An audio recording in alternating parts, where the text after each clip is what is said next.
येषां चरणसान्निध्यात् भयमुक्तो भ्रमाम्यहं ज्ञानाप्तयतु तानवन्दे यज्ञेशानुगुणायका माणिक्यवीणामुपलालयन्तीं मदालसामञ्जुलवाग्विलासा माहेन्द्रनीलद्युतिकोमलाङ्गीं मातङ्गकन्यां मनसा स्मरामि चतुर्भुजे चन्द्रकलावतं श्रीकुचोन्नते कुङ्कुमरागशोणे पुण्ड्रेक्षुपाशाङ्कुशपुष्पमाणहस्ते नमस्ते जगदेकमातः मातामरकतश्यामा मातङ्गीमतशालिनी कटाक्षे तु कल्याणी कदम्बवनवासिनी जय मातङ्गतनये जय नीलोत्पलद्युते जय सङ्गीतरसिके जय लीलाविभक्ते रामाय रामभद्राय रामचन्द्राय वेधसे रघुनाथाय नाथाय सीताया पतये नमः मनोजवं मारुततुल्यवेगं जितेन्द्रियं बुद्धिमतां वरिष्ठं वातात्मजं वानरयूथमुख्यं श्रीरामदूतं शरणं प्रपद्ये गोपालकृष्ण भगवान की जय जानकी जीवन स्मरण जय जय राम जय जय रघुवीर समर्थ।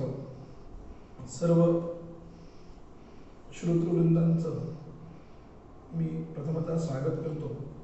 आणि काल आपण जो रामायणाचा उपक्रम पाहिला, रामायणाची भूमिका जी पाहिली, त्याला अनुसरून आज आपण पुढल्या विषयामध्ये जाणार आहोत।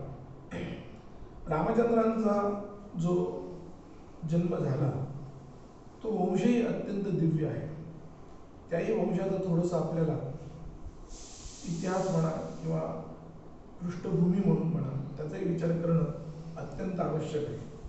कारण रामचंद्रांच्या ठिकाणी ह्या सगळ्या गुणांचा परिपाक जो झालेला आहे, मी काल उल्लेख केला होता की साधारणपणे एक 100 गुणांचा तरी परिपाक प्रभू रामचंद्रांच्या जीवनामध्ये आलेला आहे। 100 गुणांचा तरी, की जे गुण त्यांच्या आधीच्याही राजे लोकांच्या ठिकाणी पूर्णपणे म्हणजे विस्कळीतपणे काही गुण काही राजांच्या ठिकाणी, काही गुण काही राजांच्या ठिकाणी, काही गुण काही राजांच्या ठिकाणी असतीलही, पण एकाच ठिकाणी एकत्र समवाय ज्याला म्हणता येईल की सगळ्या गुणांचा परिपाक असा मात्र फक्त प्रभू रामचंद्रांच्याच बाबतीमध्ये आहे। अन्यत्र कुठेही तुम्हाला या सर्व गोष्टींचा उल्लेख किंवा सर्व गोष्टींचा एकत्र समवाय अन्यत्र कुठेही पाहता येणार नाही। एक दोन अपवादात्मक स्थळ कोणी दाखवतो म्हटलं तरी पुराणांच्यात तरी तसा अपवादात्मक स्थिती दिसतात नाही, अशी स्थिती आहे। म्हणून रामचंद्रांचं महत्व हे जास्त आपल्या संस्कृतीमध्ये आहे।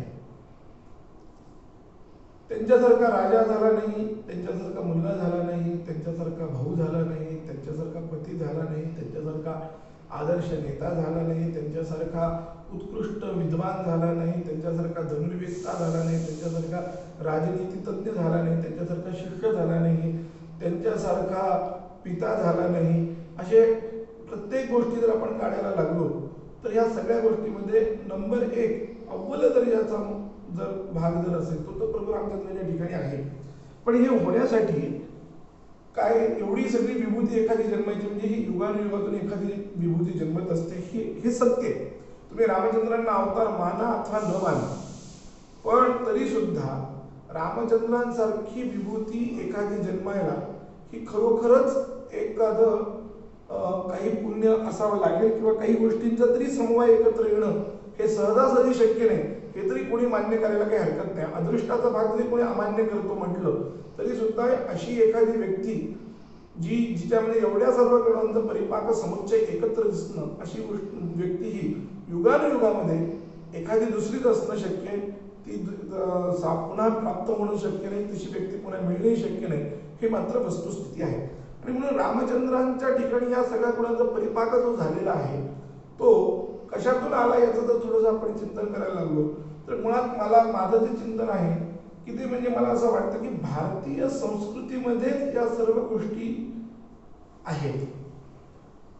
एक तर नक्कीच आहे की वेदानं जे सांगितलं, उपनिषदांनी जे सांगितलं, पुराणांनी काव्यांनी आपल्या जे सांगितलं, जे चांगलं म्हणून सांगितलेलं आहे त्याच्याशिवाय दुसरं कोणतंही चांगलं नाही, ही वस्तुस्थिती। त्रिकालाबाधित जर सिद्धांताचं जर चिंतन केलं तर हाच सिद्धांत आहे त्रिकालाबाधित, की वेद, उपनिषद, रामायण, महाभारत किंवा त्याला धरून असणारी जी रघुवंशाची काव्य आहे, या काव्यांनी जे चांगलं म्हणून सांगितलंय तेच अंततोगत्वा चांगलं आहे। आणि आधुनिक लोकांनी किती नवीन आहे, नवीन काहीतरी संशोधन केलं आहे, खूप चांगलं आहे असं जरी सांगितलं तरी ते नवीन जे त्यांनी सांगितलंय ते फारसं हितावह नाही, हा आतापर्यंतचा अनुभव आहे। जे आधुनिकांनी नवीन चांगलं आहे आणि नवीनही म्हणून चांगलं आहे असं सांगण्याचा प्रयत्न केला त्या सगळ्याचा हाच परिपाक झालेला आहे। किंबहुना इतर धर्मांच्या मध्ये सुद्धा, इतर धर्म किंवा संप्रदाय ज्याला म्हणता येईल, काय म्हणायचं ते, हा वादाचा मुद्दा जरी असला तरी आपण धर्मच म्हणून समजून त्याला सगळे तसा उल्लेख करतात म्हणून, तरी इतर धर्मामध्ये आणि इतर काही संप्रदायांच्या मध्ये सुद्धा जे काही चांगलं आहे असं आपल्याला वाटतं, ते सगळ्या चांगल्याची गोष्ट तुम्हाला वैदिक धर्मामध्ये सापडते. वैदिक धर्मामध्ये ती आहेच आहे. किंबहुना असं म्हणता येईल की वैदिक धर्मातूनच ती तिथे गेली. हे जास्त ऐतिहासिक दृष्टीने जर चिंतन केलं तर जास्त पटेल. याचं कारण असं आहे की इसवी सनाच्या पूर्वी सुद्धा वेद होता आणि इतर धर्मियांच्या कालमर्यादा जशा आहेत तशा वैदिक धर्माची कालमर्यादा अजून तरी नाहीये. अगदी आधुनिक लोकांनी कितीही अलीकडे काळ आणला तरी इसवी सनापूर्वी 10,000 वर्ष ही ऋग्वेदाच्या उत्पत्तीचा काळ आधुनिक ऐतिहासिक लोकांनी मांडलेला आहे. म्हणजे याचा अर्थ असा आहे की वेदाची संस्कृती किमान 10,000 वर्षापासून आहे. म्हणजे ज्या इंग्रजांना आपली संस्कृती अत्यंत जुनी आहे हे मान्य होत नाही, भारतीय संस्कृती जुनी आहे ती चांगली आहे मान्य होत नाही, अशाही इंग्रजांना शेवटी इसवी सनापूर्वी 10,000 वर्षापर्यंत तरी का होईना ती जुनी आहे असं मान्य करणं भाग पडलेलं आहे. वस्तुतः आपल्या नियमानुसार 1 अरब वर्षाच्या वर जास्त जुनी ही संस्कृती आहे. वस्तुतः भारतीय संस्कृती जी आहे ती 1 अरब वर्षाच्या वर आहे. आणि प्रभू रामचंद्रांचा जो अवतार झाला तो त्रेतायुगाच्या 28व्या त्रेतायुगात झालेला आहे. तेव्हापासून आत्ताचं जर गणित जर केलं तर किमान 1,00,000 वर्षापेक्षा जास्त काळ झालेला आहे जो प्रभू रामचंद्रांचा अवताराचा काळ आहे. जी भारतीय संस्कृतीच्या नुसार गणना जर केली, भारतीय संस्कृतीनं सांगितलेली जी कालगणना आहे त्या कालगणनेचा आश्रय जर केला तर रामचंद्रांचा अवताराला किमान 1,00,000पेक्षाही जास्त वर्ष झालेली आहे. हे मी किमान पक्ष सांगतो आहे. अगदी बारकाईने गेलं तर याच्यापेक्षा जास्तच तो आपल्याला सापडेल. पण तरी सुद्धा इंग्रजांचं जरी मत घेतलं, आधुनिक तथाकथित विद्वानांचं जरी मत घेतलं, ज्यांना आपण फारच इतिहासाचे फार मोठे तत्ववेत्ते आहोत असं ज्यांना वाटतं, त्यांचं जरी मत घेतलं तरी भारतीय संस्कृती गेल्या 10,000 वर्षापासून, जी इसवी सनाच्या पूर्वी 10,000 वर्ष आणि आता इसवी सनाला 2,000 वर्ष, म्हणजे 12,000 वर्ष ही भारतीय संस्कृती या पृथ्वी तलावर नांदत आहे. ही तर वस्तुस्थिती आहे. आणि या पृथ्वी तलावर ही भारतीय संस्कृती नांदत असताना गेल्या 12,000 वर्षामध्ये तिनं जे काही व्यक्त केलेले ते अर्थातच ते सगळीकडे गेले असं मानण्यासाठी हा ऐतिहासिक पुरावा आपल्याला सहज उपलब्ध होऊ शकतो. म्हणून इतर धर्मियांच्या मध्ये सुद्धा जे चांगलं आहे ते सुद्धा कुठून ना कुठून भारतीय संस्कृतीतूनच ते गेलेलं आहे, वैदिक संस्कृतीतूनच ते गेलेलं आहे, हिंदू संस्कृतीतूनच ते गेलेलं आहे. ही वस्तुस्थिती आहे. कारण पूर्वी संपूर्ण ठिकाणी ख्रिश्चन ज्यावेळेस नव्हते, ज्यावेळेस मुस्लिम नव्हते, त्यावेळेस अर्थातच या संपूर्ण पृथ्वीवर कोणता धर्म होता तर तो अर्थातच वैदिक धर्म होता. कारण त्याच्या आधी थोडासा पारशी धर्म एक आहे. तो पारशी धर्म सुद्धा हा अत्यंत ऋग्वेदाला जवळ आहे. त्याच्यातली अग्निपूजा आणि ऋग्वेदाची अग्निपूजा ही समान समजली जाते. म्हणजे याचा अर्थ असा आहे की सर्वात जुना असलेला जो धर्म आहे तो सगळीकडे पृथ्वी तलावर या ठिकाणी हा वैदिक धर्मच होता. आर्येतर, आर्य द्रविड हा जो वाद आधुनिक लोकांनी काढलेला आहे तो आता पूर्णपणे नवीन संशोधनामध्ये अत्यंत नवीन संशोधनामध्ये पूर्ण बाधित झालेला आहे.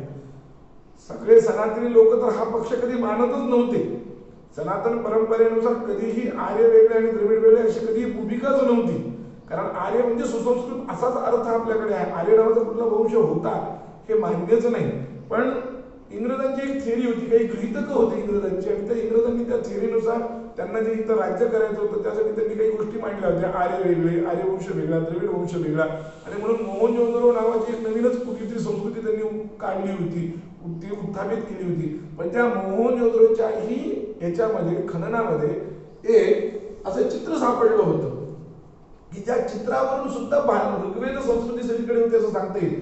ते चित्र असं होतं की एक सुंदरचं झाड आहे, त्या झाडाला सुंदरशी अशी फळं आलेली आहेत आणि त्या सुंदरशा झाडाच्या फळावर असलेले 2 पक्षी बसले, ज्यांची पक्षांची सुवर्णासारखे अत्यंत चकचकावणारे आहेत, अत्यंत सुंदर त्यांचा सगळं चेहरा आहे, पंख आहेत असे. आणि त्यातला एक पक्षी मोहनजोदडो आणि हडप्पा नावाची जी संस्कृती, तथाकथित जी संस्कृती आहे त्याचं जे उत्खनन केलं गेलेलं होतं त्या उत्खननामध्ये मिळालं होतं. आणि त्यावेळेस हे चित्र कशाचं आहे याचा ज्यावेळेस शोध घेत गेलं त्यावेळेस त्याही चित्रामध्ये ऋग्वेदाचंच प्रतिबिंब उठलं. कारण ऋग्वेदात असलेला जो द्वासुपर्ण सखा या समान वृक्षम रेखस्व जाते, तयोरण्य पिप्पलम स्वातंत्र्य नष्टनंजो अभिजाकशीती, हा जो ऋग्वेदातला मंत्र आहे. आपल्या दैनिक याच्यामध्ये पंचसूक्त कौमानाचा जो अभिषेक आपण करत असतो त्यातलं जे अस्यवामीय सूक्त नावाचं सूक्त आहे, त्या अस्यवामीय सूक्तामध्ये हा मंत्र आलेला आहे. हा ऋग्वेदातला मंत्र आहे आणि या मंत्राचा अर्थ असा आहे की हे एका झाडावर दोन पक्षी आहेत आणि त्यातला एक जण पक्षी फळ खातोय आणि दुसरा न खाता पाहतोय. त्यातलं चित्र असं आहे की ते झाड म्हणजे संसार आहे आणि त्यातला फळ खाणारा जो पक्षी आहे तो म्हणजे जीव आहे आणि न खाणारा फक्त त्याच्याकडे पाहणारा जो पक्षी आहे तो म्हणजे ईश्वर आहे. अशी या चित्राची संकल्पना आहे जी ऋग्वेदात सांगितलेली आहे. ऋग्वेदात सांगितलेली संकल्पना मोहनजोदडो आणि हडप्पामध्ये उत्खननामध्ये मिळालेल्या चित्रामध्ये ती सापडलेली. याचा अर्थ मोहनजोदडो आणि हडप्पा या ठिकाणी सुद्धा ऋग्वेद संस्कृतीच होती असं मानायला काही हरकत नाही. पण तथाकथित जे विद्वान आहे, जे सातत्यानं आपली आधुनिक भूमिका मांडण्याचा प्रयत्न करतात आणि त्यामुळे वेद इतके प्राचीन आहेत हे म्हणायला त्यांना कसं होतं. पोटामध्ये एकदम गोळा त्यांच्या येतो आणि काहीतरी आपण फार मोठा अपराध करतोय असं त्यांना वाटतं. त्याही लोकांच्या दृष्टीने विचार केला तरी ते ऋग्वेदाचा काळ इसवी सनाच्या पूर्वी 10,000 अलीकडे आणू शकत नाहीत. यातच वेदाचं मोठेपण हे लक्षात घ्या. आणि मी मगाशी सांगितल्याप्रमाणे आर्य संस्कृती नावाचं तर आत्ताचं नवीन संशोधन जे आहे गेल्या 2013-14चं संशोधन आहे की पुण्याच्या डेक्कन कॉलेजनं आणि शिंदे नावाच्या प्रोफेसरांनी हे संशोधन करून ही जी आर्याची थेअरी आहे ही थेअरी पूर्णपणे निकालात काढलेली आहे. त्यामुळे आर्य नावाचा कुठला वंश नव्हता, द्रविड नावाचा कुठलाही वंश नव्हता. संपूर्ण पृथ्वी तलावर वस्तुतः भारतीय संस्कृतीच होती. हे आता अगत्य का होईना या आधुनिकांना मान्य करणं भाग आहे. किमान ते आता गप्प तरी बसतील, जरी ते मान्य नाही करणार, कारण समोरच्याचं मान्य करण्यासाठी फार मोठं मन लागतं. ते कदाचित जर त्यांच्याजवळ नसेल तर ते किमान गप्प बसतील, तोंड तरी वाकडं करून शांत बसतील. अशी स्थिती आता या नवीन संशोधनात झालेली.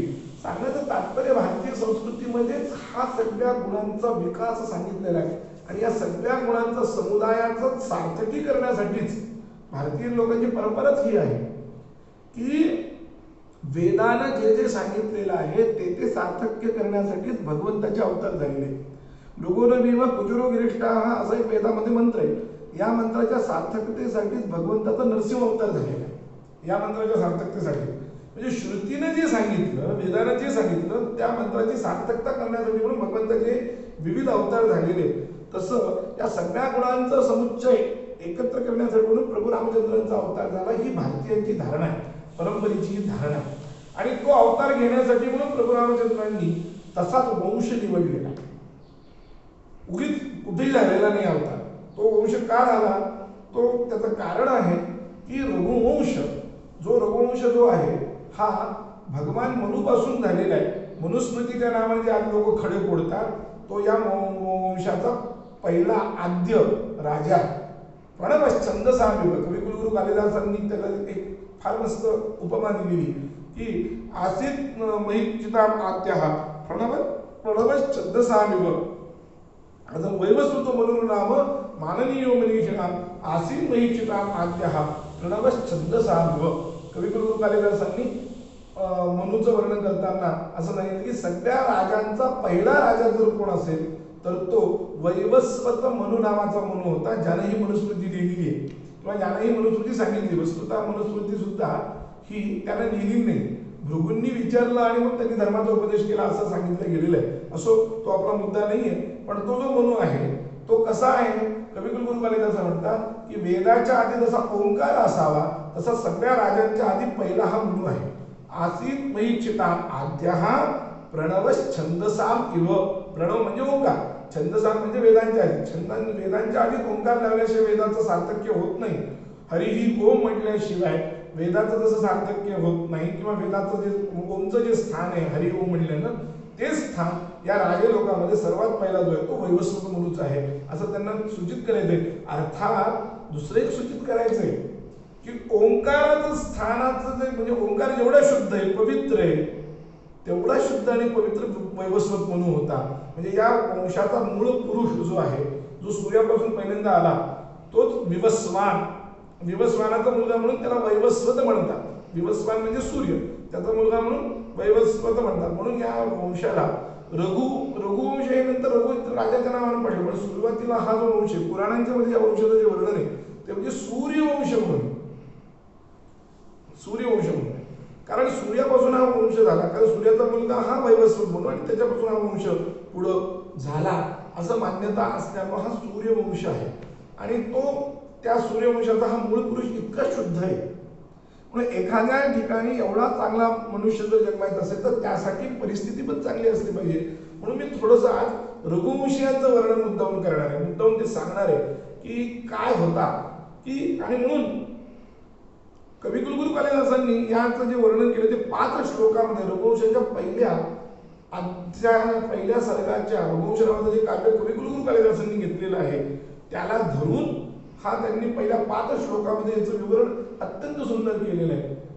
कालिदास असं म्हणतात की सोहम आजन्म शुद्धानाम आफलोदय कर्मणाम आसमुद्र क्षितीशानाम अनाकर्त वर्त्मनाम यथाविधी उतारणीनाम यथा कामार्थितार्थिनाम यथा पराध दंडानाम यथा काल प्रबोधिनाम त्यागाय समृद्धार्थानाम सत्याय मितभाषिणाम यशसे विजिगीषूणाम प्रजायै गृहमेधिनाम शेषवेभ्यस्त विद्यानाम यौवने विषयीषिणाम वार्धक्ये मुनिवृत्तीनाम योगेनान्ते तनुत्यजाम रघूणाम अन्वयं वक्षे तनुवाग विभवोऽपि सन् तद्गुणैः कर्णमागत्य चापलाय प्रचोदितः.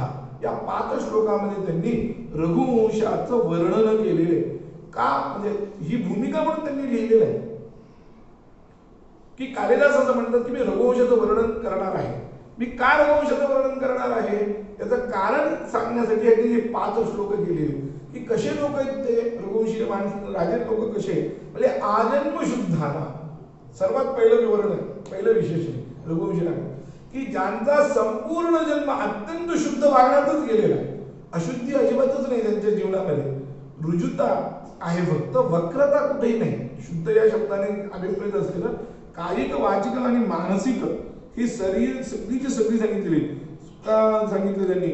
आजन्म शुद्धानाम या शब्दाचा अर्थ करताना ज्यांच्या ठिकाणी वैदिक सगळे संस्कार झालेले आहेत असं मल्लीनाथ त्याच्यावरची व्याख्या जी करतात ते असं करतात निषेकादी सर्व संस्कार संपन्नानाम असा अर्थ करतात. आजन्म शुद्ध या शब्दाचा अर्थ की गर्भ संस्कारापासून ते अंतिम संस्कारापर्यंत जे सगळे संस्कार ज्यांच्या ठिकाणी आलेले संस्कार म्हणजे वैदिक संस्कार जे आहेत ते मुख्यतः 16 आहे आणि उपदृष्टीने जर विचार केला तर ते 48 संस्कार आहेत. गौतम धर्मसूत्रामध्ये 48 संस्कारांचं वर्णन आहे. तर हे जे 16 आणि 48 या सगळ्या संस्कार या राजे लोकांच्यावर होत होते हा महत्वाचा भाग. वैदिक धर्माचे वैशिष्ट्य की संस्कार का केले जातात, संस्काराचं कारणच ते की संस्कार 2च केले जातात की गुणाधान केलं जातं किंवा दोषाचा अपनयन होतं. संस्काराचा अर्थच आहे, एखाद्या गोष्टीला आपण संस्कार करतो या शब्दाचा अर्थच आहे की नवीन गुणांचा आधार करणे, नवीन गुणांची तिथे निर्मिती करणे हे संस्काराच्या द्वारा होऊ शकतं. अथवा असलेल्या दोषांचं अपनयन, आपण जो अभ्यास करतो वाणीवर सतत अभ्यास करतो तो वाणीचा एक प्रकारचा संस्कार आहे. तर तो संस्कार काय करतो, तो वाणीमध्ये असलेली जी अशुद्धता आहे ती दूर केली जाते. पुन्हा पुन्हा जे आपण संथा वगैरे म्हणतो, वेदमंत्रांचा पुन्हा पुन्हा उच्चार करतो, स्तोत्रांचं पुन्हा पुन्हा जे उच्चार आपण करतो हे करण्यापाठीमागे तो वाणीचा संस्कार, त्याच्याद्वारा वाणीच्या ठिकाणी शुद्धता येते, त्याच्या ठिकाणी वाणी शुद्ध होते. हे म्हणजे काय झालं, दोषांचं अपनयन झालं. काही ठिकाणी नवीन गुणांचं आधान केलं जातं. तर हे जे राजे लोक आहेत त्यांच्या ठिकाणी निषेकादी स्मशानांत सगळे संस्कार यांच्या ठिकाणी होते, सर्व संस्कार संपन्नाना असा अर्थ काय त्या ठिकाणी करतात. म्हणजे आजन्म शुद्ध आहे सगळे संस्कार, म्हणजे योग्य वेळी उपनयन झालेले आहे, योग्य वेळी विवाह झालेला आहे, योग्य वेळी त्यांचं गर्भाधान झालेलं आहे, योग्य वेळी पुंसमनादी जातकर्माची इष्टी झालेली आहे, योग्य वेळी अन्नप्राशन झालेले, योग्य वेळी अक्षरारंभ झालेला आहे. हे सगळे संस्कार आहे. हे संस्कार केल्यानंतर त्या मुलांच्या मध्ये आपोआपच फरक पडतो हे तुम्ही आता जाणून घेऊ शकता. आणि जर पाहायचं असेल तर आपल्याला याच्यासाठी आता बालाजी तांबे वगैरे काही संस्कार करतात बघा गर्भाधानासाठी वगैरे. आधुनिक लोकांच्या मध्ये त्यांनी थोडीशी आधुनिक पद्धतीने काही संस्कारांची शाळा निर्मिती केलेली आहे. तिथं जाऊन तुम्ही हे सगळं पाहू शकता की काय फरक पडतो संस्काराच्या आधी, संस्काराशिवाय गर्भ जन्मला आणि संस्कारानंतर काय जन्मला तर याचा फरक तुम्हाला निश्चितच जाणवेल. तर म्हणून हा सर्वात महत्वाचा भाग आहे की रघुवंशीय राजे असा एकही रघुवंशातला राजा तुम्हाला सापडणार नाही की ज्याच्या ठिकाणी या वैदिक मंत्रांचा संस्कार झालेला नाही, जो पूर्णपणे शुद्ध आहे. आणि वैदिक मंत्रांचा संस्कार त्याच्या ठिकाणी आहे म्हणून आजन्म शुद्धाना हे पहिलं विशेषण. दुसरं विशेषण सांगताय आफलोदय कर्मणा. रघुवंशीय राजे लोकांचं एक वैशिष्ट्य असं आहे की तो त्या वंशाचा गुण असा आहे की जो त्यांनी एखादं काम हातात घेतलं, एखादं जर काम हातात घेतलं तर त्या कामाचं फळ मिळेपर्यंत ते काम करत राहतात. कर्म आफलोदय कर्मणा. नाही आता मी केले फळ मिळत नाहीये, आता मी काय करू, किती वेळा मी करू, मला आता कंटाळा झालेला आहे, असला कुठलाही विचार या लोकांच्या मध्ये येत नाही. आफलोदय कर्मणा. याचं जर उदाहरण द्यायचं असेल तर तुम्हाला रघुवंशीय राजांचं भगीरथाचं उदाहरण आहे. भगीरथाच्या आधी कितीतरी पिढ्या या ठिकाणी भागीरथी या पृथ्वी तलावर अवतीर्ण व्हावी, गंगा या पृथ्वी तलावर अवतीर्ण व्हावी म्हणून भगीरथाच्या आधी कितीतरी जणांनी तपश्चर्या केली, त्यांना फळ मिळालं नाही, पण ते तपश्चर्या आयुष्यभर करत राहिले. त्याच्यातनं भगीरथाला प्रयत्न करत त्याचं फळ भगीरथाला मिळालं. आफलोदय कर्मणा म्हणजे फळ मिळेपर्यंत मला नाही मिळत तर माझी पुढली पिढी काम करेल, पुढल्या पिढीला मिळेल तर त्याची पुढली पिढी काम करेल, त्याच्या पुढली पिढी काम करेल. म्हणजे पिढ्यानं पिढ्या जोपर्यंत त्या कर्माचं एखादं फळ प्राप्त होत नाही तोपर्यंत पिढ्यानं पिढ्या ते काम करण्याची क्षमता ह्या रघुवंशीय राजे लोकांच्या मध्ये हा फार महत्वाचा गुण आहे. म्हणजे आफलोदय कर्मणा. नाहीतर आपण एखादं काम केलं तर लगेच सोडून देतो, किती दिवस तेच करायचं म्हणतो, त्याच्यात ताकद किती वाया घालवायची. आधुनिक लोकांनी तर आता नवीन कन्सेप्ट तयार केले, फार ताकद वाया वगैरे घालू नये, आपण दुसरीकडे आपला प्रयत्न करून आपलं जिथं बळ आहे तिथंच आपण बघावं असं म्हणतात. पण रघुवंशीय राजे लोकांना हे मान्य नाही. एखादी गोष्ट हातात घेतली की बस फलसिद्धीपर्यंत त्याचं ते पूर्णपणे म्हणजे प्रारब्ध शांत गमनम द्वितीय बुद्धी लक्षणम. एक संस्कृत सुभाषित आहे की काय अनारंभो ही कार्याण प्रथम बुद्धी लक्षण. बुद्धिमत्तेचं एक महत्वाचं एक लक्षण असेल की कुठलं काम हातातच घ्यायचं नाही, हे सर्वात चांगलं. पहिल्यांदा हातात काम घेतलं नाही हे पहिलं बुद्धीचं लक्षण म्हणून. पण जर एकदा हातात काम घेतलं तर आरब्धस्य अंतगमनम, जे प्रारब्ध केले त्याचा शेवटपर्यंत जाणं, आरब्धस्य अंतगमनम द्वितीय बुद्धी लक्षण, हे दुसरं बुद्धीचं लक्षण आहे. तर हे यांच्या ठिकाणी या रघुवंशीय राजे लोकांच्या ठिकाणी आपल्याला पाहायला मिळतं. पुराणांच्या मध्ये या कथा आपल्याला पाहायला मिळतात, रामायणामध्ये सुद्धा या कथा आहेत. म्हणजे ऐतिहासिकपणे एका पिढीनंतर दुसऱ्या पिढीनंतर तिसऱ्या पिढीपर्यंत हा वारसा चालवण्याची क्षमता या लोकांच्या मध्ये आहे. म्हणजे ते आपली मुलं तशीच घडवत होती, हा महत्वाचा भाग आहे. रामचंद्र असे काय घडले याचं कारण अनेक पिढ्या अशा घडत घडत घडत आलेल्या. रामचंद्र घडण्याचं कारण ते सांगतात, अनेक पिढ्या अशा घडत. म्हणून आफलोदय कर्मणा आसमुद्र क्षितिशानाम. त्यांचं राज्य कुठपर्यंत होतं तर 40 समुद्र जे आहेत पृथ्वीचे, या 40 समुद्रापर्यंत हे राज्य एकछत्री साम्राज्य त्यांचं होतं. आसमुद्र क्षितिशानाम पूर्णपणे.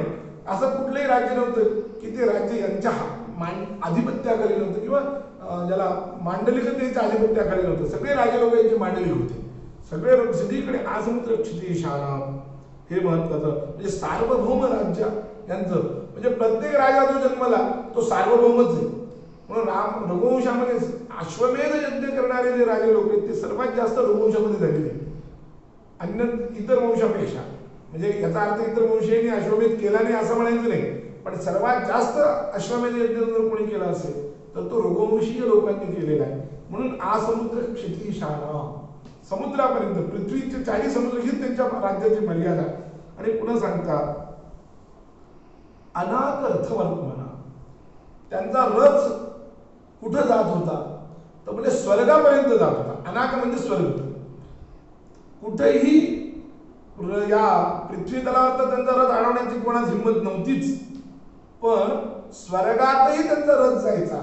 म्हणजे आपल्याकडे एक म्हण आहे की मेल्याशिवाय स्वर्ग दिसत नाही, पण राजे लोकांच्या या रघुवंशीयांच्या बाबतीमध्ये जिवंतपणे स्वर्गात जायचे. म्हणजे असे कितीतरी उदाहरण रघुवंशी लोकांचे आहेत की देवांना मदत करण्यासाठी हे लोक गेलेले.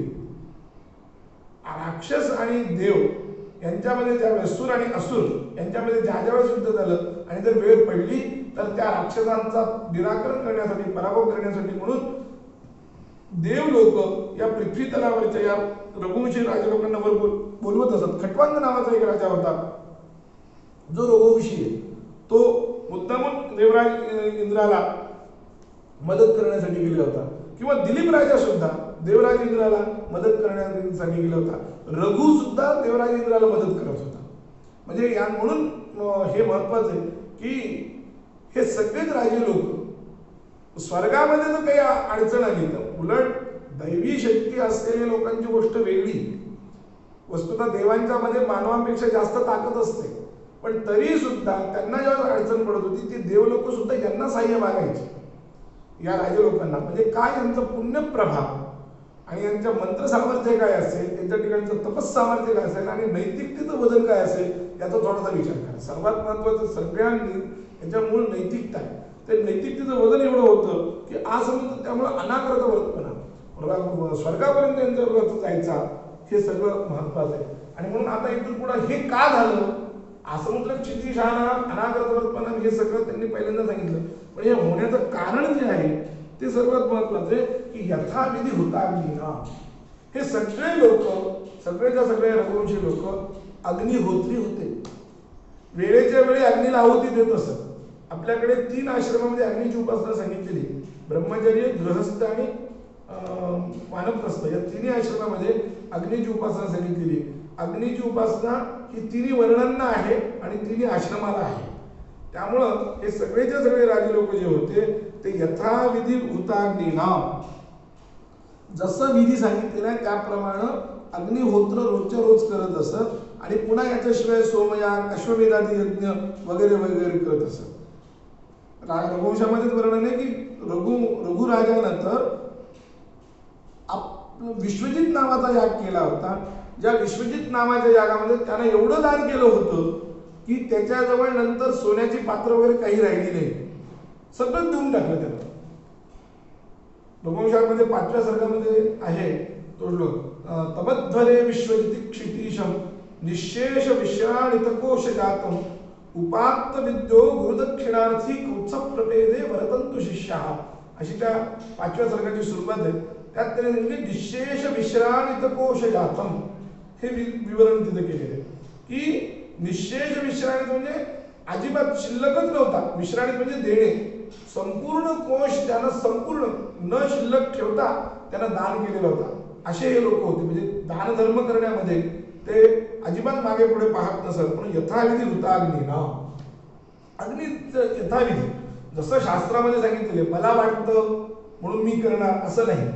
शास्त्राची मर्यादेचं अतिक्रमण न करता शास्त्राने सांगितलेली प्रत्येक मर्यादा पालन करत करत आहुती देणारे हे होते. म्हणजे अग्नीची पूजा करणारे होते, अग्नी उपासक होते, हे सगळे होते, अग्निहोत्री होते. म्हणजे यथाविधी होता अग्निना. त्याच्यानंतर यथा कामार्थितार्थीना. कोणी जर एखादा मागायला आला, याचक जर आला तर तो याचक जो मागेल ते त्याला देत असत. कधीही स्वतःसाठी काही राखून ठेवणं या लोकांना माहित नव्हतं. याचक आला एखादा आणि तो याचक न मिळता या रघुवंशी राजेंकडून वापस गेलाय असं कधीही झालं नाही. असं जर झालं तर ते राजे लोकांना अपराध वाटायचं. एवढंच नाही, आपल्याकडे एखादा याचक आला आणि त्यांना आपल्याकडून पाहिजे तेवढं मागितलं तरी सुद्धा तो दुसऱ्या राजाकडे जाऊन तो जर मागायला लागला तरी त्यांना अपराध वाटायचा. म्हणजे ते एवढं देत असत की एखादा याचक आला तर त्याला पूर्ण आयुष्यभर पुरेल एवढं. आता मी जो विषय काढला पंचम सर्गाचा त्यामध्ये असं आहे की रघुराजाचं तर एक कथा आहे ती सांगणं अगत्याची. म्हणजे काय त्यांचं दानता होते हे सांगण्यासाठी म्हणून सांगतो मी की रघुराजाने ज्यावेळेस हा पूर्ण विश्वजित नावाचा यज्ञ केला, मी मगाशी सांगितल्याप्रमाणे त्यानं संपूर्ण दान देऊन टाकलं. त्यावेळेस त्याच्याकडे कौत्स नावाचा वरतंतु मुनीचा एक शिष्य आला होता. जो कौत्स यानं पूर्ण विद्या शिकली होती, 14 विद्या शिकल्या होत्या. आणि विद्या शिक्षण झाल्यानंतर त्यानं गुरुंना प्रार्थना केली की माझ्याकडून काहीतरी तुम्ही दक्षिणा घ्या. गुरुंनी पहिल्यांदा त्याला सांगितलं की तू शिकला हीच माझी दक्षिणा आहे, पुन्हा काही मला गरज नाही दक्षिणेची. पण त्यानं पुन्हा वारंवार प्रार्थना केल्यामुळं गुरुजींना थोडासा रागच आला. मी सांगतो तरी हा ऐकत नाही. आणि राग आला म्हणून त्यांनी असं सांगितलं की तू माझ्याकडे 14 विद्या शिकलास की नाही, तर एका विद्येला 1 कोटी, याप्रमाणे 14 विद्येला 14 कोटी सुवर्णमुद्रा आणून दे मला, असं त्यांनी सांगितलं. 14 विद्येला 14 कोटी. तर तो कौत्स तयार झाला. कोणाच्या भरोश्यावर? या रघुवंशी राजांच्या भरोश्यावर. आणि कारण दिलीप त्यावेळेस रघुराजा होता, रघुराजाच्या भरोश्यावर तो म्हणला रघुराजाकडे जाऊन आपण मागू आणि जे आहे ते सगळं आपण देऊन टाकू, असा विचार करून तो याच्याकडे आला. आणि ज्यावेळेस तो आला आणि त्याने ते पाहिलं तर त्या कौत्साची पाद्यपूजा करण्यासाठी सुद्धा राजाकडे सोन्याची पात्र सोडून द्या, साध्या तांब्याची सुद्धा पात्र नव्हती, पितळची पण पात्र नव्हती, तांब्याची सोन्याची कोणतीच पात्र नव्हती. त्यानं समृणमय वीत हिरणमय पात्रे निधायार्घ्य मरकशीला, त्यानं मृण्मय पात्र घेतलं, म्हणजे मातीचं पात्र घेतलं, मातीचे भांडे घेतले, त्या मातीच्या पात्रामध्ये त्याची पाद्यपूजा केली. आता कौत्स विचार करायला लागला की आपण याच्याकडे मागायला आलो होतो आणि याला काहीच मिळालं नाही, याच्याकडे काहीच नाहीये, आता याला काय मागणार? पण राजाने त्याची चौकशी केली की तुझं ठीक आहे का, तुझ्या आश्रमातले सगळे लोक ठीक आहेत का, आश्रमातले हरणं ठीक आहेत का, आश्रमातले पशुपक्षी ठीक आहेत का, या सगळ्यांची चौकशी केली. आणि मग तू तू इथं कशासाठी आलास ते विचारलं. त्यानं सांगितलं कौत्साने की राजा मी आलो होतो तुला मागायला, पण तुझी ही परिस्थिती पाहता तुला मला काही मागा वाटत नाही, मी दुसरीकडे जातो. रघुराजा म्हणला असं होणार नाही. माभूत परिवाद नवावतारा, की रघुवंशी राजाकडे एखादा आला, माझ्याकडे आला, सूर्यवंशाच्या राजाकडे एक जण आला आणि त्याला काही न मिळता तो दुसरीकडे गेला, हा ठपका माझ्या आयुष्यात कधी पडणार नाही. तुम्ही फक्त आजच्या रात्र थांबा, आजची रात्र थांबा, मी तुमची व्यवस्था करतो, मी तुम्हाला 14 कोटी देतो, तुम्ही काही काळजी करू नका, माझ्या या परिस्थितीला तुम्ही जाऊ नका. अरे असं त्याला आजच्या रात्र फक्त थांबण्याची विनंती केली.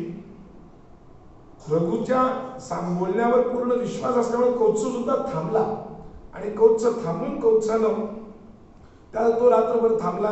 त्याने विचार केला आपण उद्या घेऊन जाऊ. आणि त्या रात्री रघुनं असा विचार केला की आपण कुबेरावर स्वारी करावी आणि कुबेराकडून याला पाहिजे, या ब्राह्मणाला जेवढं दान पाहिजे तेवढं मागवावं, असा त्या रघुनं विचार केला. पण याचा धाकच असा होता की कुबेराला ही बातमी कुठेतरी कळली त्याच्या गुप्तहेराकडून. आणि कुबेराने विचार केला त्याला स्वारी करून घेऊन जाण्यापेक्षा आपणच त्याच्या ठिकाणी वृष्टी करावी. आणि म्हणून कुबेराने त्याच्या ठिकाणी धनाची वृष्टी केली. आणि हा मोठा एवढा मोठा पर्वत तिथं ढीग साचला. तो ढीग साचलेला पाहिल्यानंतर त्यानं कौत्साला बोलवलं आणि त्याला सांगितलं हे सगळं घेऊन जा, हे सगळं घेऊन जा.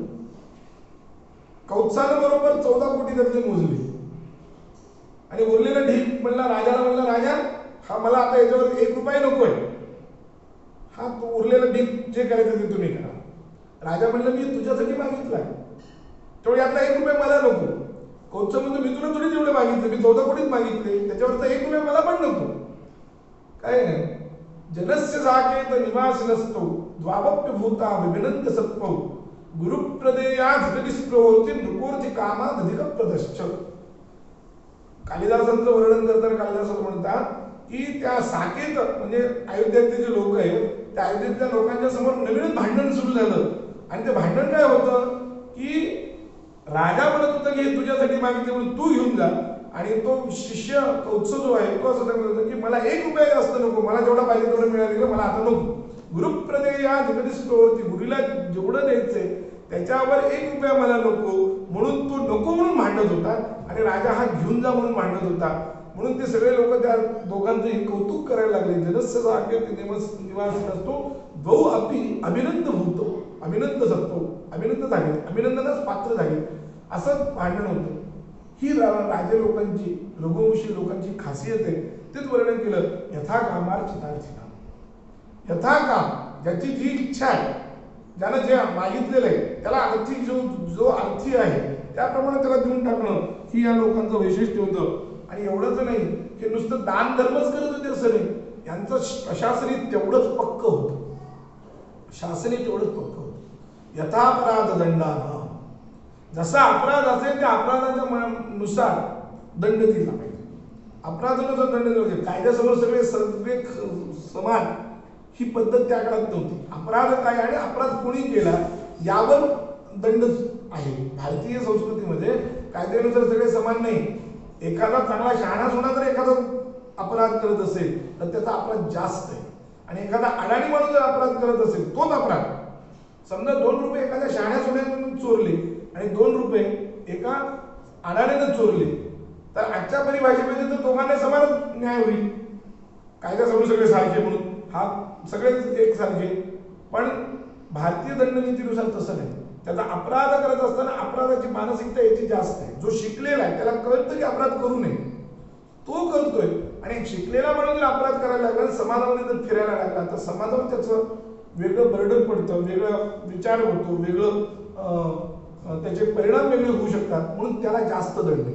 म्हणजे आणि एखाद्या अडाणी माणसाला जो 2 रुपये चोरल्याचा जो दंड आहे त्याच्यापेक्षा 120 पटीनं त्या शिकलेल्या माणसाला दंड आहे.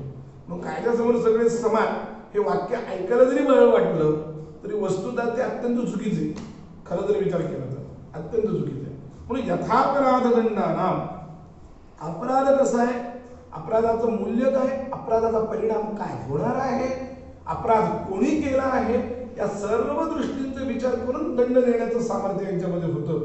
म्हणून यथापराध दंडानाम आणि यथाकाल प्रबोधिनाने फार महत्वाचं आहे की योग्य वेळी हे उठत होते, म्हणजे किती वेळी झोपत नव्हते. यथाकाल प्रबोधिना, याचा झोपेतून उठणे हाही अर्थ आहे. आणि दुसरा असाही अर्थ करता येईल की जे अखंड सावधपण समर्थांनी सांगितलं, तर योग्य वेळी योग्य गोष्टीचं त्यांना जागृती होती. कुठं कोणती नीती वापरावी हे त्यांना कळत होतं, असंही आपण त्या ठिकाणी म्हणू शकतो. तेच त्यांनी सांगितले की एक या 4 विशेषणांनी काय साध्य केलं कालिदासांनी याचं वर्णन करत असताना मल्लीनाथ असं म्हणतात, चतुर्भिर विशेषणैः देवता यजन अतिथी सत्कार दंडधरत्व प्रजापालन समय जागृतत्वादींनी विवक्षितानि. याच्यातून देवता यजन ते करत होते, अतिथी सत्कार ते करत होते, योग्य दंड पालन करत होते आणि समय योग्य वेळी जागरूक होत होते, हे या ठिकाणी अभिप्रेत आहे.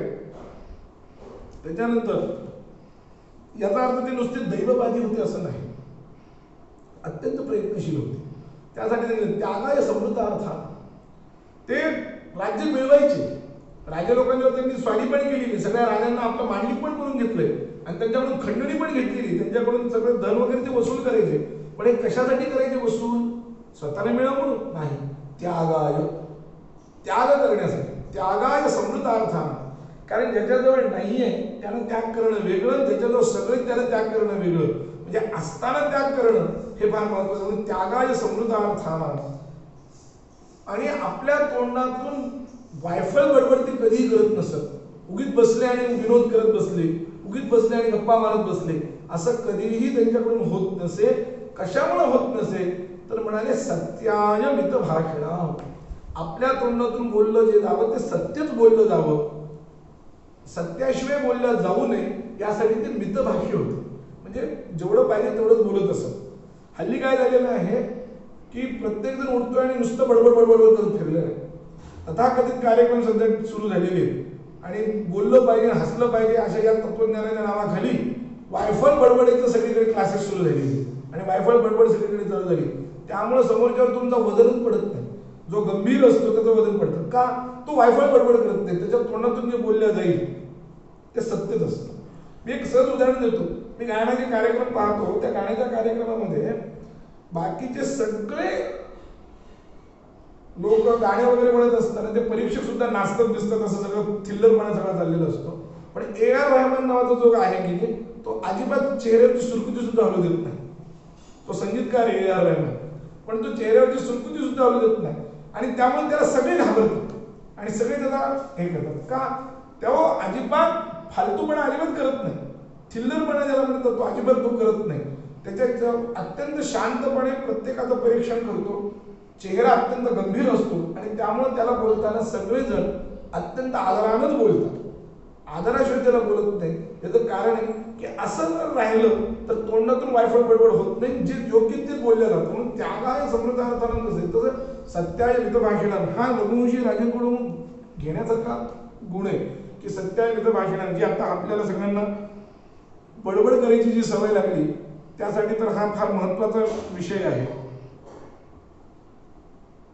दुर्व्यापार करण्यासाठी धन मिळवत नसत, भोग भोगण्यासाठी धन मिळवत नसत, तर त्याग करण्यासाठी सत्पात्री लोकांना देण्यासाठी, सत्पात्री विनियोगाय त्याग, सत्पात्री योग विनियोग करणं म्हणजे योग्य ठिकाणी योग्य पैशाचा विनियोग करून त्याचा उपयोग सगळ्या प्रजाजनांना झाला पाहिजे यासाठी ते सतत कर्मरत असत, असा त्याचा अर्थ आहे. सत्याय मितभाषिणां कधीही कोणालाही बोलत असताना सत्य बोलण्यासाठी ते मितभाषा करत, कोणाचा पराभव करावा अशी त्यांची इच्छा नसे.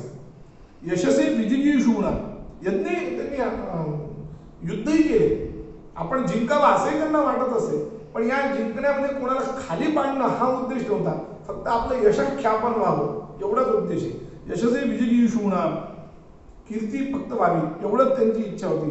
आणि प्रजाये गृहमेदिना, आणि गृहस्थ धर्म सुद्धा ते स्वीकारत असत, तर प्रजेसाठी ते स्वीकारत असत. प्रजाये गृहमेदिना म्हणजे योग्य संतती व्हावी आणि आपला वंश चालावा एवढाच गृहस्थ धर्म स्वीकारण्यापाठीमागचा त्यांचा उद्देश होता. त्यासाठी उपभोग घ्यावा हा उद्देश राजे लोकांच्या मध्ये, रघुवंशीय राजांच्या मध्ये कोणातही नव्हता. हे फार महत्वाचं आहे. प्रजाये गृहमेदिना. आणि कसे होते तर भारतीय संस्कृतीनं सांगितलेले जे 4 आश्रम आहेत त्या 4ही आश्रमांचं योग्य पालन करणारे होते. योग्य वयात त्यांचं उपनयन होत असे आणि उपनयन झालं की सगळे राजे लोक, हे रघुवंशीय लोक गुरुकुलामध्ये जाऊन अध्ययन करत असत. शैशवेभ्यस्त विद्यानाम, शैशवे म्हणजे लहानपणी, शिशुकालामध्ये, बालपणामध्ये अभ्यस्त विद्यानाम विविध विद्या ते शिकत असत. वेदाधिकांचं अध्ययन ते करत असत, धनुर्वेदाचं अध्ययन करत असत, राजनीती शिकत असत, अर्थशास्त्र शिकत असत, विविध याचं अध्ययन ते करत असत. म्हणजे एखाद्या ब्राह्मणापेक्षाही जास्त विद्वान ते असायचे. तत्कालीन समाजामध्ये विद्येला जास्त महत्व होतं, ब्राह्मणांना महत्व होतं. ब्राह्मणाला विद्येशिवाय पर्याय नव्हता. पण म्हणून याचा अर्थ हे लोक आपल्याजवळ पैसा आहे, मान, धन आहे, संपत्ती, काय करायचं शिकून, असा जो एक भाव सध्या आपल्या लोकांमध्ये झालेला आहे. थोडंसं शिकलं तरी पुरे झालं, पायापाशी बघून जे शिकण्याचं आहे, असला कुठलाही भाव या राजे लोकांच्या मध्ये नव्हता. अत्यंत संयमानं, अत्यंत त्यागानं, अत्यंत दृढ परिश्रमपूर्वक विद्येचं ग्रहण ते करत असत.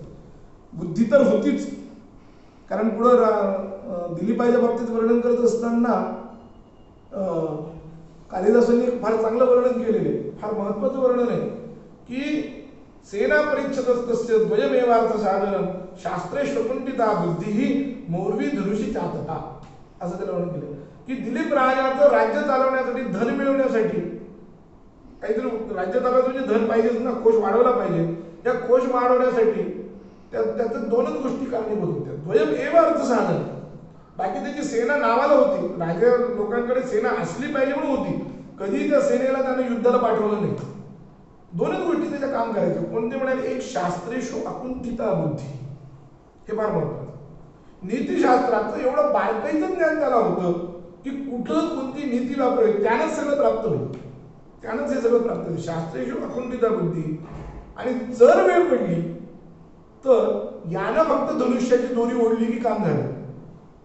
एवढे म्हणजे त्याचा बुद्धीचाही ध्यान असा होता, नीतिशास्त्राचं ज्ञान असं होतं की त्या नीतिशास्त्राने त्याचं अर्ध काम होत असेल, अर्ध काम त्यानं तो दोरी ओढण्यानं होत असेल, त्याला युद्ध करावं लागत नसे असं त्याला सूचित करायचंय कालिदासाला. म्हणून हे महत्वाचं. म्हणून शैशवेभ्यस्त विद्याना, योग्य वयामध्ये विद्येचं अध्ययन ते पूर्णपणे करत असत. यौवने विषयीशिणा, तारुण्यामध्ये योग्य विषयांचं सेवन ते करत असत. म्हणजे तारुण्य म्हणून अगदीच म्हातार म्हणजे इतकी गती हे होते, याचा अर्थ त्यांचं जीवन निरस होतं असं कोणी जर करायला लागलं हल्लीच्या परिभाषेत. मगाशी मी सांगितलं की ते फार बोलत नव्हते, त्यामुळे त्यांचं जीवन निरस होतं असं नाही, त्यांचं जीवनही समृद्धच होतं, रसभरीतच होतं. म्हणून यौवने विशेषणा, योग्य वयामध्ये त्यांनी विषयांचे सेवन केलं, आपलं जीवन सरसच केलं, रसभरीतच केलं. कारण जीवनामध्ये 6 रसांचा आणि नवरसांचाही प्रभाव पाहिजे. जीवनामध्ये 6 रस पाहिजेत आणि जीवनामध्ये नवरस पाहिजे. त्या सगळ्यांचा त्यांनी आस्वाद घेतला नाही असं नाही. पण गृहस्थाश्रम हा गृहस्थाच्या पद्धतीने करणं योग्य, म्हणजे धर्मशास्त्राची मर्यादा पालन करत करत या सगळ्या रसांचा ते आस्वाद घेत असत असं कालिदासाला सूचित करायचंय. म्हणजे आणि पुन्हा कसं म्हणाले, वार्धक्य मुनिवृत्तीना, वृद्धापकाळ आला की ते मुनिवृत्ती स्वीकारत असत, म्हणजे वानप्रस्थाश्रम स्वीकारत असत. म्हणजे जे राज्य आपण उभारलं, ज्या राज्याचा कोश आपण उभारला, ज्या प्रजेवर आपण पुत्रवत पालन केलं, त्या प्रजेचं एका क्षणात त्यागही ते करत असत. इतके निर्ममत्वानं त्यांचं काम चाललेलं असायचं, हे फार महत्वाचं आहे. म्हणून वार्धक्य मुनिवृत्तीला आणि योगे नाट्य तरुत्तेजा, आणि मरण जे यायचं त्यांना आपलं शरीर जे ते सोडायचे ते योगाच्या द्वारा सोडायचे. कुठलाही रघुवंशीय राजा हा एखादा अपवाद असेल, पण प्रायः रघुवंशीय राजा अंतरुणावर चितपट पडून मेला नाही. आजारी पडलाय आणि चितपट पडलाय आणि आजारानपणाने त्याचा मृत्यू आला असं झालं नाही. योगे नांती तनुत्यजा, योगानं परमात्म ध्यानानं ते आपलं शरीराचा त्याग करत असत. म्हणजे मृत्यूला सुद्धा ते स्वतः कवटाळत असत. आपलं योग्य वय झालं की आता राहण्याचं काही नाही, आपण संपूर्ण जीवन जगलेलं आहे, जे करायचं ते केलेलं आहे, अशा कृतार्थतेच्या परिभावनेनं हे राजे लोक जगत असत. असं रघुवंशीय राजे लोकांचं आहे.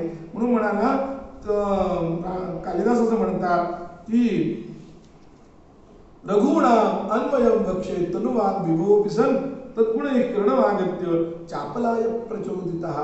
अशा रघुवंशीयांचं मी वर्णन या ठिकाणी करत आहे, या रघुवंशामध्ये करत आहे. रघुवंशीय राजे लोकांचं वर्णन किती करावं हे करत असताना आपल्या प्रतिभेला खूप मर्यादा पडतात. आपल्या तर प्रतिभेला मर्यादा पडतातच. आपण फार सामान्य आहोत, पण आपल्याकडे नवीन काहीच नाही आहे. जे आहे ते सगळं व्यासोच्छिष्टम जगत सर्व व्यासाला धरूनच आपण म्हणतो. पण कवी कुलगुरू कालिदासाच्या प्रतिभेला हा विषय पडलेला आहे. म्हणून कालिदासांनी आपली नम्रता दाखवण्यासाठी नुसती सूचना केली असं नाही, वस्तुस्थिती सुद्धा आहे तशी. त्यांनी 3 श्लोक लिहिले, तेही 3 श्लोकांचं विवेचन करणं आवश्यक आहे. म्हणजे राजे रघुवंशाचं महात्म्य काय हे कळेल, आणि रघुवंशाचं महात्म्य कळल्यानंतर मग रामांचा जन्म का झाला हे आपल्याला कळेल. का रामाने रघुवंशाची निवड केली आपल्या जन्मासाठी, अवतार घेण्यासाठी का रघुवंश जन्म निवडला याचंही कारण कळेल. म्हणून सांगतोय की कालिदासाच्याही प्रतिभेला वस्तुतः कवी कुलगुरू कालिदासांसारखा कवी आजपर्यंत झाला नाही. अद्याप तत्तुल्य कवेर भावात अनामिका सार्थवती बघू असं म्हटलं जातं की राजशेखरानं लिहिलेला हा श्लोक आहे की आतापर्यंत चांगले कवी कोणते झाले हे पाहावं म्हणून सुरुवात झाली. आणि म्हणून पुरा कवीनाम गणना प्रसंगे गणना सुरू झाली की सर्वात पहिला नाव आलं कनिष्ठिकाधिष्ठित कालिदास. हा पहिलं नाव आलं कनिष्ठिकेवर कालिदास. मोजताना कनिष्ठिकेकडून मोजतो आपण, म्हणून पहिला म्हणला पहिला कालिदास.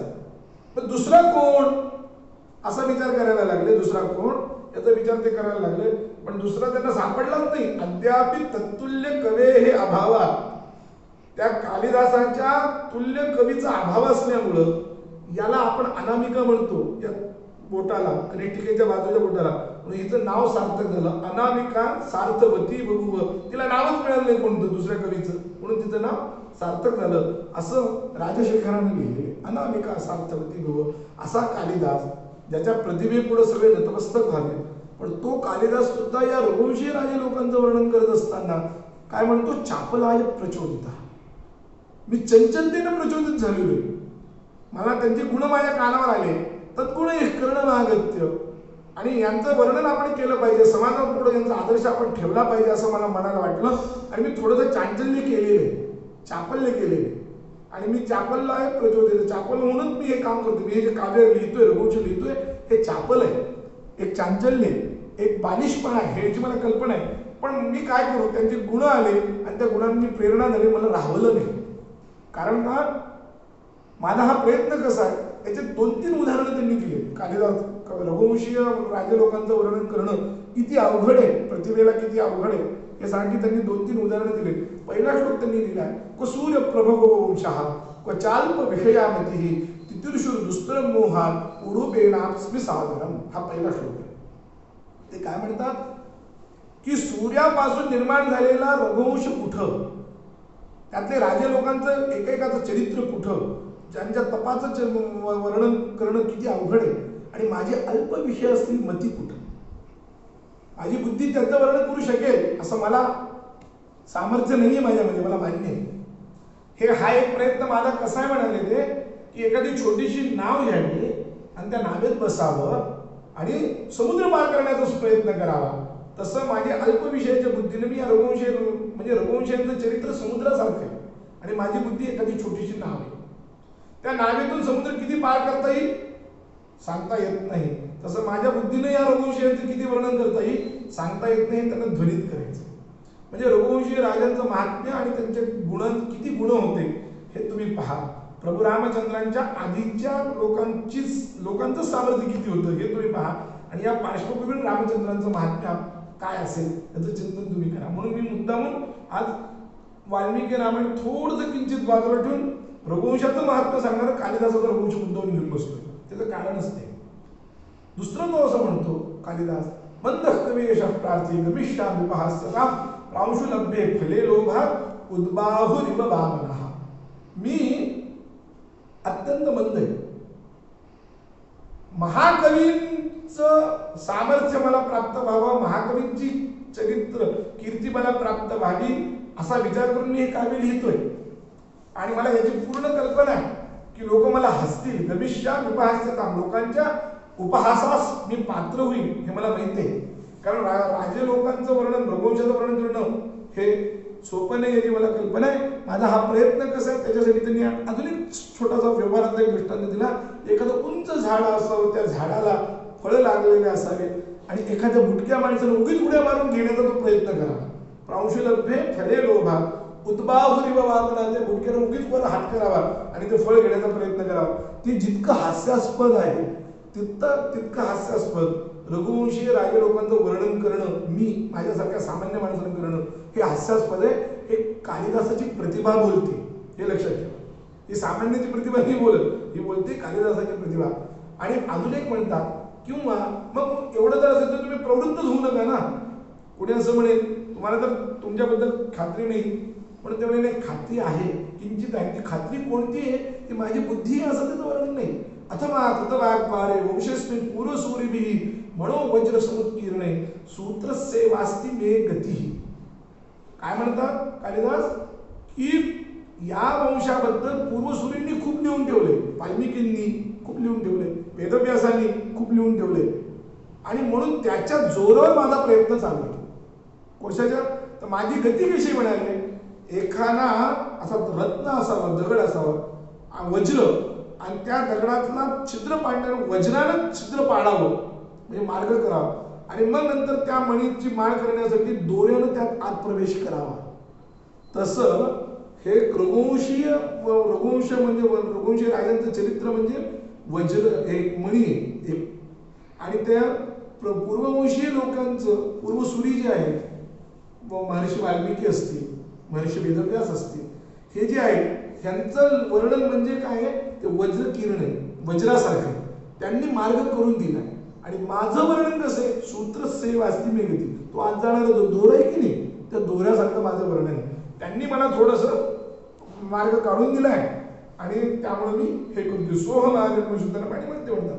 म्हणजे या 3 श्लोकामध्ये त्यांनी आपली नम्रता ख्यापित केली. असं जरी असलं तर त्या नम्रतेबरोबर एक फार महत्वाचा भाग आहे, तो म्हणजे असा की त्यांनी रघुवंशीयांचं महात्म्य सांगितलं की प्रतिभा किती जरी असली तरी रघुवंशीय राजांचं वर्णन करणं, त्यांचं तपाचं वर्णन असेल, त्यांच्या नीतिमत्तेचं उदाहरण वर्णन असेल, त्यांच्या दानाचं वर्णन असेल, त्यांच्या पिता पुत्राच्या प्रेमाचं वर्णन असेल, किंवा पिता पुत्रासाठी केलेल्या त्यागाचं वर्णन असेल, किंवा त्यांच्या एखाद्या दिलीप राजाचं जर वर्णन घेतलं तर एका गायीसाठी स्वतःचा मृत्यू पत्करायची त्यांची तयारी असेल. अशा अनेक गोष्टी की या प्रत्येकाचं वर्णन करायचं जर म्हटलं तर प्रतिभा कुठं कुठं पुरेल. जसं एखादा भगवंताचं वर्णन करणं जसं अवघड आहे, अगदी तसंच रघुवंशीय राजे लोकांचं वर्णन करणं अवघड आहे. कारण त्या प्रत्येकाच्या ठिकाणी त्या गुणांचा एक चमत्कार आहे. आणि दशरथाच्या पोटी प्रभू रामचंद्राने जेव्हा अवतार धारण केला त्यावेळेस रघुवंशीय राजे लोकांच्या या सगळ्या प्रतिभेचं परिपाक या ठिकाणी झालेला होता. रघुवंशीय राजे लोकांच्या या प्रतिभेचा पूर्ण परिपाक, या गुणांचा परिपाक हा प्रभू रामचंद्रांच्या उतरलेला. एक एक राजा म्हणजे गुणांचा समुद्र, एक एक राजा, आणि त्या सगळ्या समुद्रांचा परिपाक म्हणजे प्रभू रामचंद्र. हा फार महत्वाचा भाग आहे. एक एक राजा आणि रामचंद्र यांच्यामध्ये जर परिपाक केला तर या प्रत्येकाच्या ठिकाणी असलेल्या सगळ्या गुणांचा परिपाक रामचंद्रांच्या ठिकाणी आहे. म्हणून रामचंद्रांच्या जन्माच्या आधी थोडीशी पाठीमागची पार्श्वभूमी पाहणं आवश्यक आहे. कारण काय आहे की इतकं दिव्य चरित्र आणि इतकं दिव्य अवतार भारतीय परंपरेच्या धारणेनुसार तरी 7 पिढ्या जर एखाद्या वंशामध्ये सातत्याने एखादं व्रत चाललं असेल तर त्याच्या 8व्या पिढीला एक महात्मा जन्मतो अशी एक धारणा आहे आपली. 42 पिढ्या रघुवंशीयांनी असे व्रत धारण केले. भगीरथानं, सगरानं, किती नावं घ्यायची. भगीरथ आहे, सगर आहे, मानधाता आहे, शिबीराजा आहे, किती लोक घ्यायचे. रंतीदेव आहे, की या एकेकाचं वर्णन सुद्धा एकेका काव्याचा विषय होईल त्या सगळ्यांचा. आणि त्या सगळ्यांच्या वर्णनानंतर या सगळ्यांच्या आयुष्यभर त्यांनी जे काही पुण्य कमवलं असेल, खटवांग राजा आहे, या सगळ्यांच्या पुण्याचा परिपाक. रघुचं पुण्य आहे, दिलीपाचं पुण्य आहे, अजाचं पुण्य आहे, दशरथाचं स्वतःचं पुण्य आहे. आणि म्हणून पुत्रीजन देवनिर्मितम गृहाण पायसम दिव्यम पुत्रीजन देवनिर्मितम म्हणून साक्षात त्या दशरथाच्या यज्ञामध्ये अग्निनारायण प्रगट होतो आणि तो दिव्य देवांनी निर्माण केलेला पायस त्याला देतो. हे देवांनी निर्माण केलेलं पायस जे आहे हे केवळ एकट्या त्या यज्ञाचंच फळ आहे असं समजायचे काही कारण नाही आहे. या सगळ्या आधीच्या लोकांच्या पुण्याईचा प्रभाव असा आणि त्या पुण्याच्या प्रभावानं परमात्म्यानं ह्या वर्णन हे रघुवंश आपल्या अवतारासाठी स्वीकारला. हा रघुवंश का स्वीकारला त्याचं कारण हे, कारण भगवंताचा अवतार कुठल्याही वंशात होत नाही. धर्मशील असेल तरच होतो. म्हणून भगवंतांनी कृष्णाच्या बाबतीत मध्ये सुद्धा सांगत असताना परीक्षित राजाला हाच प्रश्न विचारला की यदोश्च धर्मशीलस्य नितना मुनिसत्तम तत्रांशेनावतीर्णस्य विष्णुर्वीर्य आणि शंसना. भागवतामध्ये हा उल्लेख आहे. धर्मशील यदूच्या वंशामध्ये भगवंताने अवतार धारण केला. यदूचा वंश कसा आहे? धर्मशील. यदू कसं आहे? धर्मशील. म्हणजे भगवंताचा अवतार जर व्हावा लागत असेल तर वंशामध्ये धर्मशीलता आवश्यक आहे. आणि या धर्मशीलतेचे उदाहरणच हे सगळे रघुवंशी राजे, किंबहुना भारताचा जो इतिहास आहे या रघुवंशी राजांनी दैदिप्यमान करून ठेवले. भारताच्या वंशामध्ये जे त्याच्या ज्या कल्पना आहेत, हरिश्चंद्र राजा सत्यासाठी त्यानं स्वप्नामध्ये दिलेलं वचन परिपालन करण्यासाठी तो हरिवंश त्या हरिश्चंद्राने आपलं राज्य दान केलं. वर दक्षिणा द्यायला शक्य नव्हती म्हणून आपले बायका लेकर विकले आणि ते सगळं त्या विश्वामित्रांनी जे जे त्रास दिला ते सगळं भोगला. सत्याय मृत भाषणा, ते सत्यासाठी काय त्याग असेल हरिश्चंद्र राजाचं वर्णन आहे. हे रघुवंशीच राजा हा. अशी किती राजा लोक घ्यायचे. नैषध राजा, नल दमयंती, त्यातला नल राजा जो आहे तोही याच वंशातला, याच वंशाशी संबंधित आहे, की ज्याचं वर्णन पुण्यश्लोक नलो राजा पुण्यश्लोक युधिष्ठिरा असं म्हटलं जातं. की पुण्यश्लोकामध्ये नल राजाचं वर्णन केलं जातं. किंवा नल एक प्रारब्धाची गती सांगत असताना एक सुभाषितकारांना मुद्दामून एक फार गोष्ट फार सांगितलेली की अवश्यम भाव भावाना प्रतिकारो भवेदिति तदा दुःखीर्न लिप्पेन नल राम युधिष्ठिरा. हे फार महत्वाचं वर्णन केलं. रामाबरोबर नलाचं नाव घेतलेलं या ह्याच्यामध्ये रामाबरोबर, की प्रारब्धाची गती जी असते, आवश्यक काही गोष्टी प्रारब्धाच्या ज्या असतात त्या कोणालाही टाळता येणं शक्य नाही.